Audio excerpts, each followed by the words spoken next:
828 with Bob and Brian. The Rogan Shoe Sports Report with Tim Murray is brought to you by Flanders Home Entertainment. Their spring clearance sale event is going on now.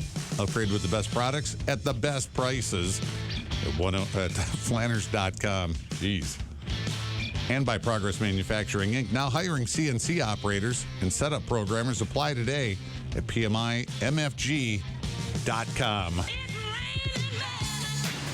And now, all in on the Radiothon, Tim Murray. Hey, Timmy. Hello, gentlemen. Hey. We got a lot to get to. I don't want to waste any more time. Oh, okay. Yeah. You want to introduce your guest? Well, he's sitting there with you. Why don't you introduce him? Ladies and gentlemen, please welcome back to the program, head coach of your Milwaukee Panthers, Bart Lundy. Welcome back, Coach. Hey, thank you, guys. Yeah. In person. Get applause at 8:30 in the morning. That's a good day. That's deserved. You had a really good season again this year. You had an excellent season. Thank you. And the first thing I want to bring up is that damn portal. It giveth and it taketh away. It does. Right? It does. So, and you are a victim of the portal now. Yeah, and a recipient. Okay. A recent recipient. Both. We're going to lose B.J. Freeman.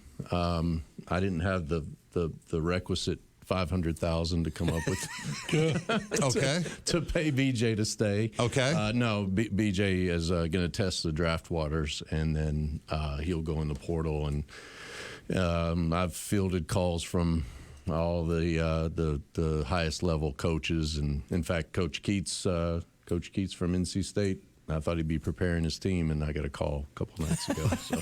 Okay, time out. Before BJ Freeman, I want to get to that because you are getting the calls. Yeah. Does he come to you and say, Coach, here's what I think I'm going to do? Is that what's protocol if you're going to do this? Well, there really is no protocol, which is scary for a coach. So a player can just walk into the compliance office, they watch a 30-minute video, and they can be in the portal before the coach even knows it if the compliance doesn't give them a heads up. So you hope you have a better relationship than that. So There's an actual physical compliance office. Yeah. Guy at a desk. Guy at a desk. You walk in. Yeah, he's the rule guy. So he makes sure that we do right. All right. What's the guy's name in Office Space? Which one? The guy that nobody likes. Toby? Is it I want to say Toby? Millard. Well, no, it's Toby's Stephen in Root. Office. Stephen Root. Office Space. Stephen Root's character is Milton. Have you seen Milton? Is it that kind of guy who looks up and says, "You have to fill out the form"? This is a required statement. I love my compliance guy. Okay. I actually do. Peter, his name's Peter. He's great. He's a great guy. Listen to the radio at a reasonable level. Big, thick glasses. So some people have Milton. He's not Milton. They took my stapler. Yeah. Okay, There's an NCAA rule against that. So you have to go to the compliance guy. You have to watch a 30-minute video. Yes. And then you just sign the paper, and it's like. It goes. They enter you into the portal in the NCAA, and 2 minutes later, you're on Twitter. That's how it works. And I'd like there to be some kind of tube with a bright light. An actual portal? Yeah, portal. That when you walk into it, you just sort of disappear. Just tunnel to your next Your school. silhouette is there, and then you're gone. If you go to Mario Land out here in Star Trek. if you go to Mario Land in L.A., that's how you enter Super Nintendo World. And that's how it ought to be. Through an actual tube. Yeah. Of course you do. Yeah. So BJ came to you and said, Coach, here's the deal. So BJ came in, and there's today's college basketball. There's under the table, and there's above the table portaling. Mm-hmm. So BJ wanted to test the draft waters, which makes sense for him and really any person that wants to aspire to the NBA or pro basketball. So we talked about that, and then he said, well, I would love to come back if it's possible. My conversation with BJ is, BJ, this is happening. You're hiring an agent. All these schools that are under the table are going to be talking to that agent about how much money they can give you to transfer. Let's just let's just put this above board so you see what the total landscape is. And, and then I had to break it down like we can't at Milwaukee compete with the money that's going to, even remotely compete with the money. That's such a new thing for coaches, right? I mean, how do you figure out how that works? It's difficult. I don't think Bobby Knight would have survived in this world. I'm serious. No. Because it was Bobby Knight, it was his way or the highway, and that was it. Yeah. And if Bobby Knight was here now, I just don't think he'd last. I think players would be flying out left and right. So you walk kind of a tightrope here. You do, and the power structure, kind of like the NBA, the power structure is completely on the player's side, right? And the coaches kind of manage the players. You can't coach them hard. College is more of a balance now, which isn't a bad thing. We've got to create an experience for them that they want to stay. And part of that is, if they want to be coached hard, then they fit what you're doing. If they don't, then they can move on. And now they can move on at any time without penalty as many times. So you can go to 4 different schools in 4 years with no penalty. So that's another big new thing. There's no sit out. There's no year of residence. So it makes it sticky, But BJ and I have a great relationship, and I just said, BJ, put it out in the open, see what happens. And so he agreed with that. And when does this topic come up? After you're eliminated from the tournament? Okay, you don't talk about it at all before. Yeah, and some people hit it right away. The next day they have these meetings. I haven't had a lot of the meetings yet, but BJ's I gave him 4 or 5 days until he kind of came to me a little bit and, hey, let's talk this out.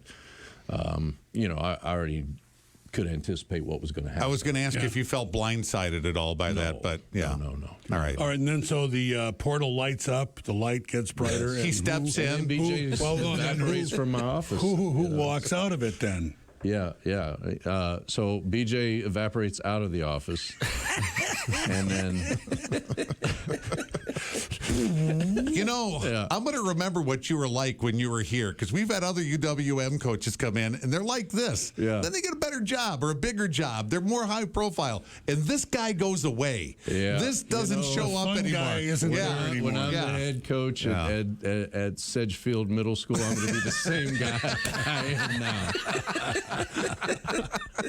That's a great program there. It's a great program. Yeah, Sedgefield. Okay, so then the portal giveth too. The portal taketh away. So a good thing for me, I coached a kid at Queens, the school that I was at before, and they've gone Division I the year that I came to Milwaukee. And he last year he's almost 19 points a game, all ASUN, which is the league they're in. Great defender. Probably his offensive numbers are inflated. He had to do a little more offensively than he probably needs to. He would admit that. But he wanted to. He's got one more year, and he wanted to make a change, and decided he had a lot of offers, and decided to come back and play for me, which is a nice feeling. You've coached him for 2 years, and then you went away, and now he comes back and plays for you again. And then we got another commit, John Lovelace, who is a local product here from Milwaukee, and he was at our in-conference, one of our rivals, Youngstown State. Actually, I would say that he had 15 against us here, and they beat us, and I would say he almost single-handedly beat us here. So it's nice to get John to come back home. So we've had BJ evaporates, and here comes right. But you've added to it, right? Yeah. So, the Jack Galkey thing. Yeah. Nobody knew who Jack Galkey was before. Coach did.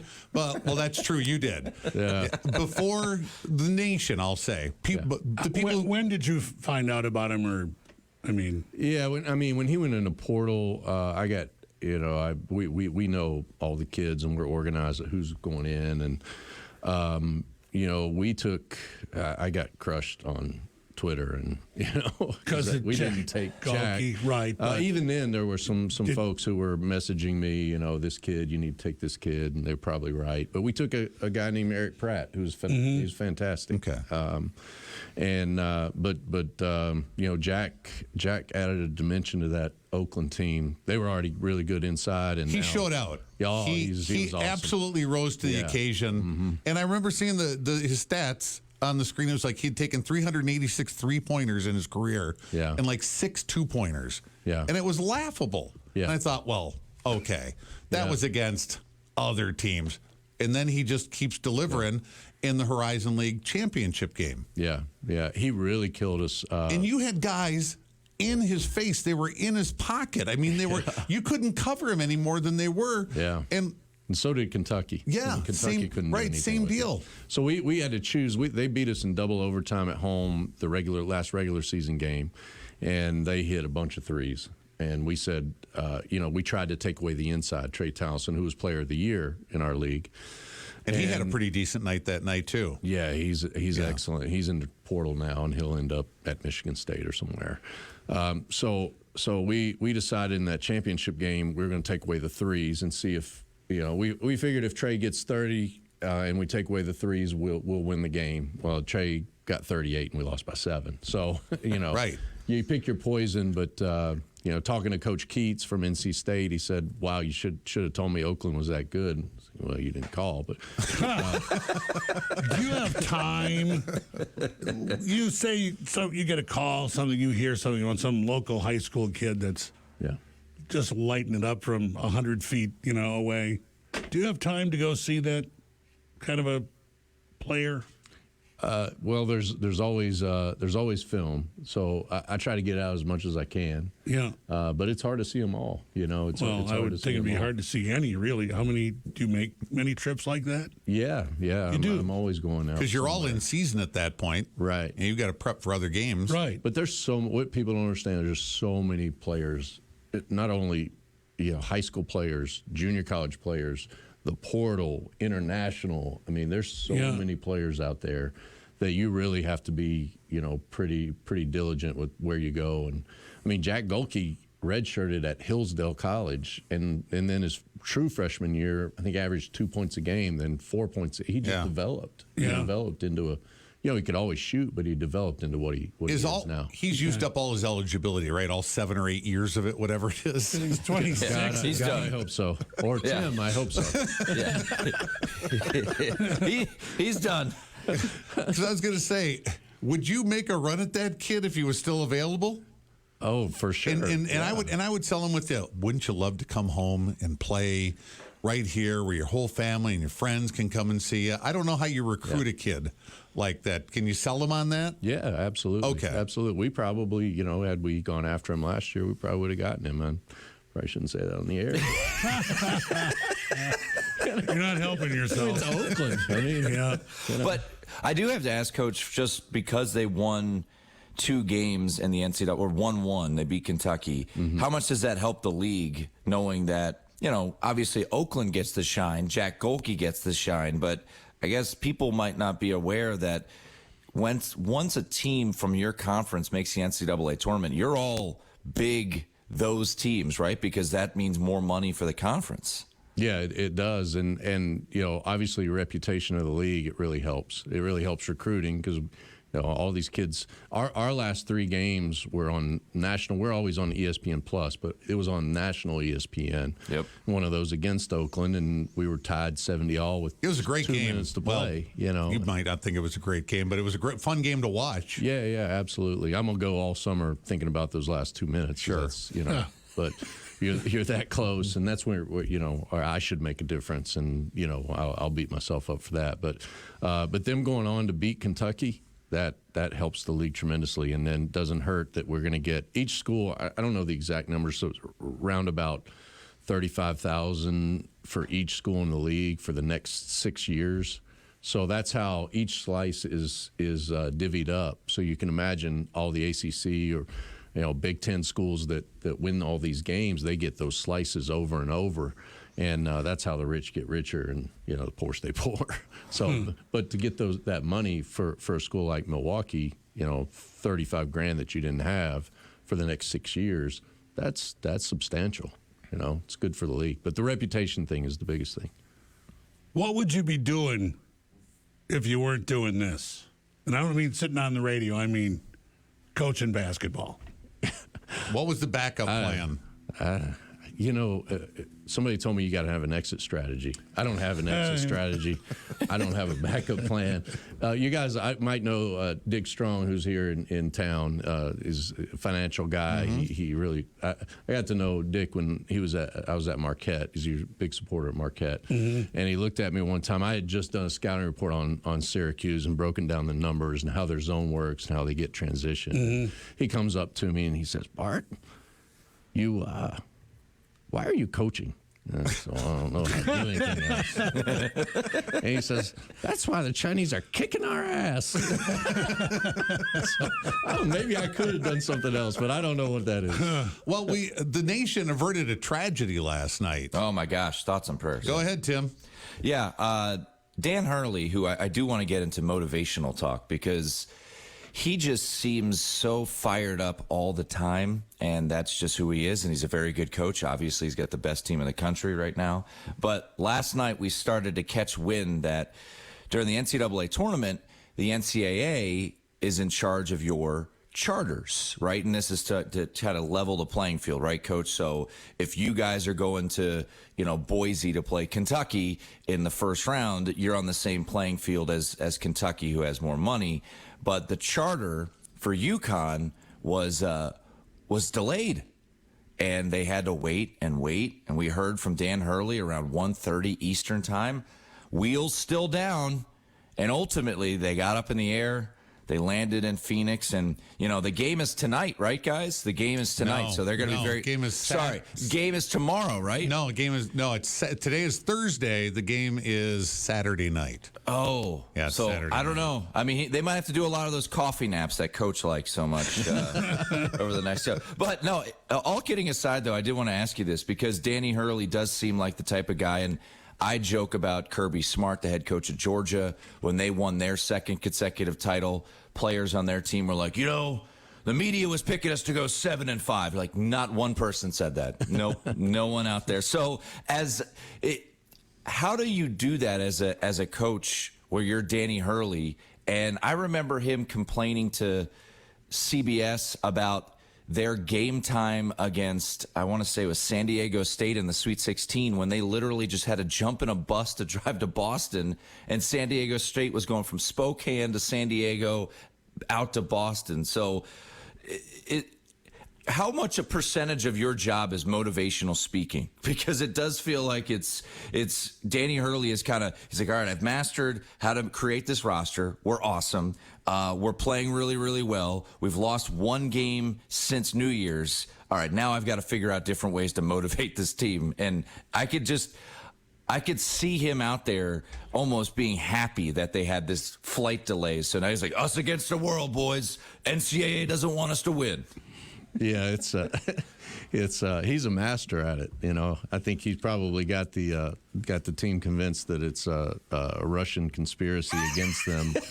No one wants UConn to win. Yeah, it literally is the entire world against UConn. But the scary thing for Danny Hurley is he is looking at that win streak, and as you win all those games, I always try to tell our guys compliments kill, and people are telling them how good they are, and it's only one slip and you're done. Coach, let me stop you there. Yeah. You don't even have to be a basketball fan to know UConn is really good. Really. All you have to do is be able to count. Yes. And go, look, these games aren't even close. Yeah.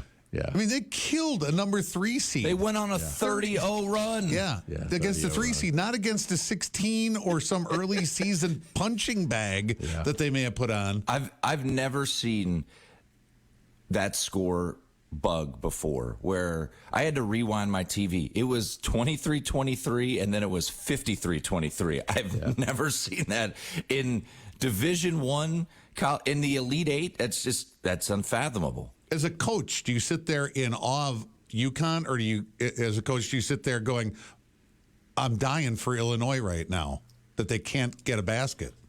No, I'm sitting there going, I got to find one of those 7-footers like these guys. Because Illinois scored 17 points when, what's his name, Klingon? Klingon. Yeah, Klingon. When Klingon was on the floor, they scored 17 points total for the game. He was on the floor most of the game. So, yeah, I mean, I didn't feel for Illinois. Okay. Yeah. All right. Go make a basket. Yeah. Good for you. Stop doing the same thing. That's my philosophy. They can all lose. This was me team. talking, not Coach Lundy. Change it up. Yes. Trying to dunk on Donovan Clingan isn't working. Do something else. Well, Tim texted me in the middle of this 30. I don't know. They may have put up 20 at this point, but the 30-point run wasn't over. Tim just texted me, Brad Underwood's an idiot, and I didn't disagree. I thought, well, Which is not true. Brad Underwood's a very good coach. It was a little heat of the moment. Our emotions get the best of us sometimes. I didn't put it on Twitter, okay? No, it's just a private. That was to a friend that just put it over the radio waves. It made it worse that he was on one of those sideline interviews right before the run and said, I think we're in good shape. But you got to be positive, right? right where we stick want the 'em. microphone in your face. Yeah. You have to be positive. Well, Yeah, lesson learned, though. I take that back, and I go, we're in serious trouble. It's 23 all.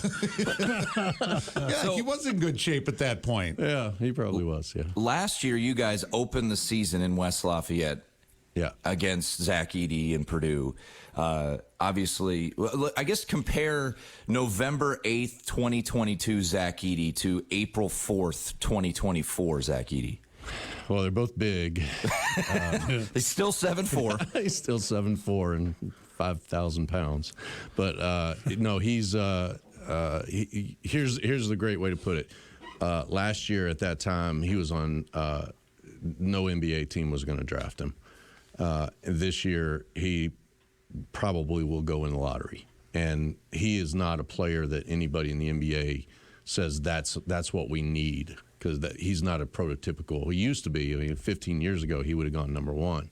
Now, guys like him don't get drafted. They're just not in the NBA. Who do they guard? You know, what's their skill set? Like when Portland took Sam Bowie and not Michael Jordan. Yeah, that's very exactly. Lessons learned. We don't need Michael Jordan. We have Clyde Drexler.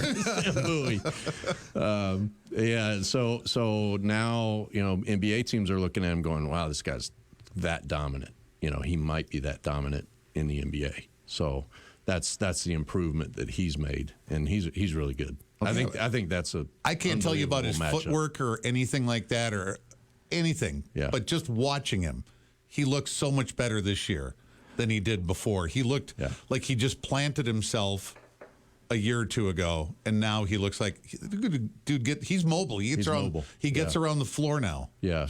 And Coach, sorry to interrupt, but like to me, you see these bigs, and I'm not going to put any big out there, but a lot of these guys are not in great shape, right? You see them and they're gassed and they're running.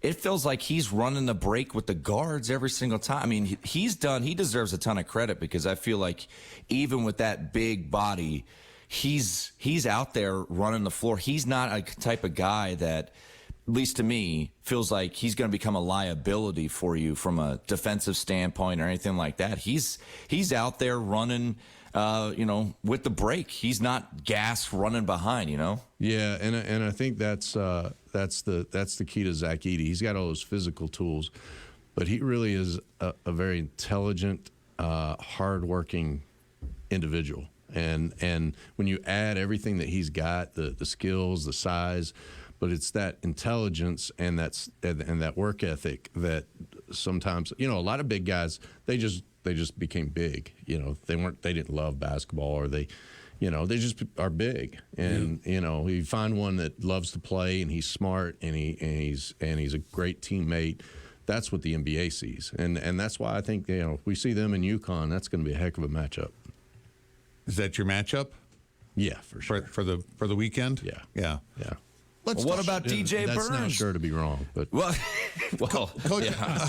I There's a lot of that going around here. I jokingly said on Monday morning, after North Carolina State advanced easily past Duke, I said, guard the fat kid. Yeah. He's killing you out there.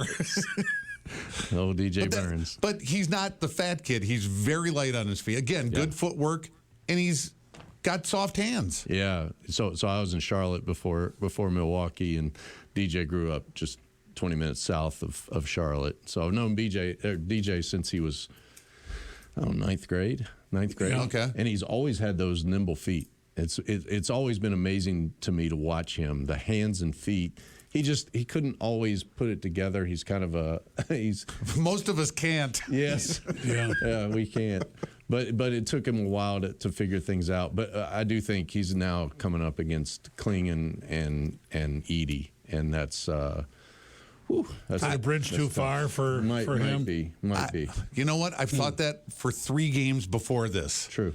And he delivered. Yeah. And he showed up. Yeah. So 18. It also helps with, and I'm sure Shaka's smart right now. In my mind, I think the coach of Marquette is listening to this interview.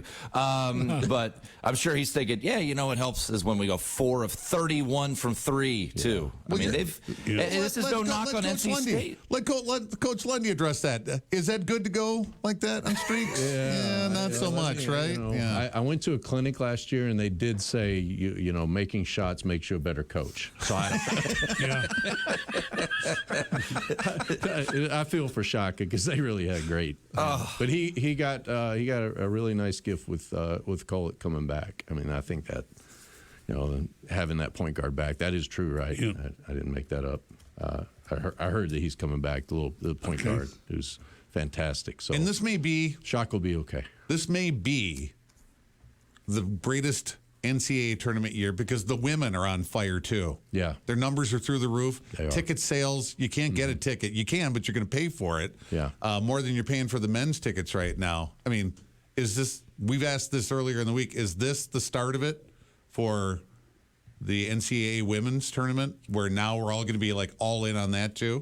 I think that, and this is just my take, the women's, having the NIL for the women and the exposure that gives really good players that they have, where they are in commercials and much more visible to the mainstream.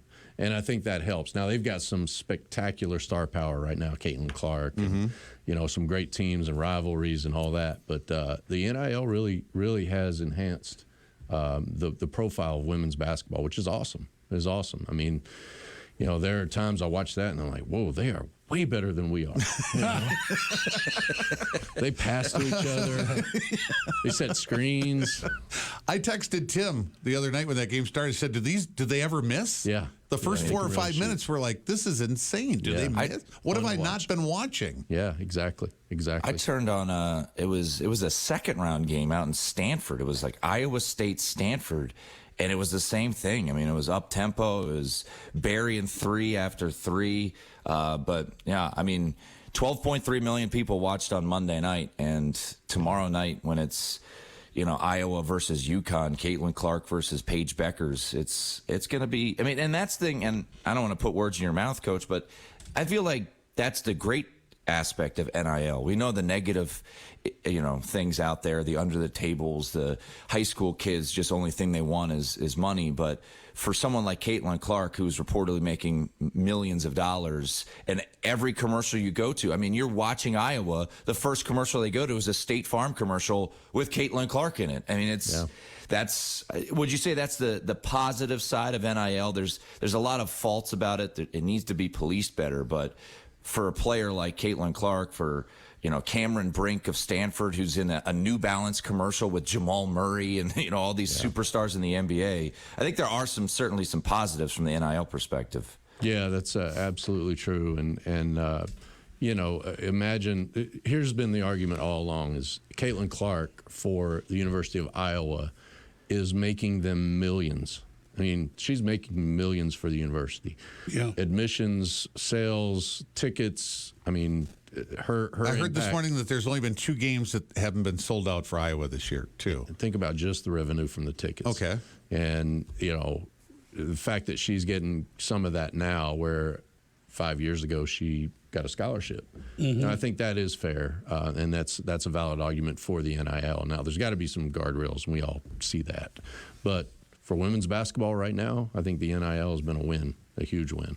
All right, let's switch to the NBA. What the F is wrong with the Bucks?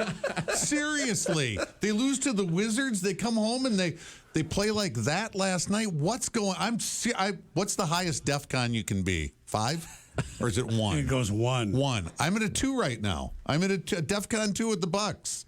Yeah. They just seem to have absolutely no chemistry when you watch them. Yeah, but they'll get through this, and you know what they really they have two things going for their team that no matter what happens, they're going to have those things. It's called Giannis and Dame. Okay. Yeah. And they'll make it to the playoffs, and then you have those two things with your team called Giannis and Dame. Well, our sports guy here always tells us the Bucks will lose a game or 2 along the way. Yeah. In a 7-game series, they're going to be the better team. Yeah. And I always have to You're tell that sports guy? Didn't work out last time, did it? How'd that championship work out for you? What, 3 years ago? Yeah. But I always remind, it's like, okay, that was one game. So do you agree? I think it. You know, the NBA comes down to this: who have the better players, right? I think we stack up against anybody if you're just going about loaded. And are they healthy? So, well, that's the question. You know, I think you always take the NBA regular season somewhat with a grain of salt. You can worry about, you know, are they playing hard? But you know, I think they knew this when they took Dame, and I don't want to say anything to get myself in trouble, but you know, Holiday, more of a guy that was going to dig in the regular season, play defense, play hard all the time. Dame's going to float a little bit, you know, but they took him because they think at the most important times he's going to be one of the best players. So I think that Doc will get him going. So maybe raise it to DEFCON 3 instead of DEFCON 2, but I think I'm going to stay at 2. What's the worst? Would you say 1's the one? Brian says 1 is. 1 is the. Yeah, I would agree with Coach on this one. It hasn't been pretty. You can't lose. First ever, Tim. You can't. That's not true. You can't be losing to the Lizards and because they have so many L's or the Grizzlies. But yeah, that was not pretty. But I got a couple more for Coach. One, we got to get UNLV on the schedule. I said that to you last year. Let's make that happen. Get you guys out to Vegas. Number 2, you mentioned Kevin Keats was poking around, you know, asking and. That's a brutal life to think about. You have to be in the portal. But did you ask him, how the hell did this happen? Because this team, for those who are unaware of NC State, who is now in the Final Four playing Purdue on Saturday night, lost their final 4 games of the regular season, lost 7 of their last 9, and NC State fans were ready to fire Kevin Keats, ready to fire him if they, you know, lost in the ACC tournament, and now they're in the Final Four.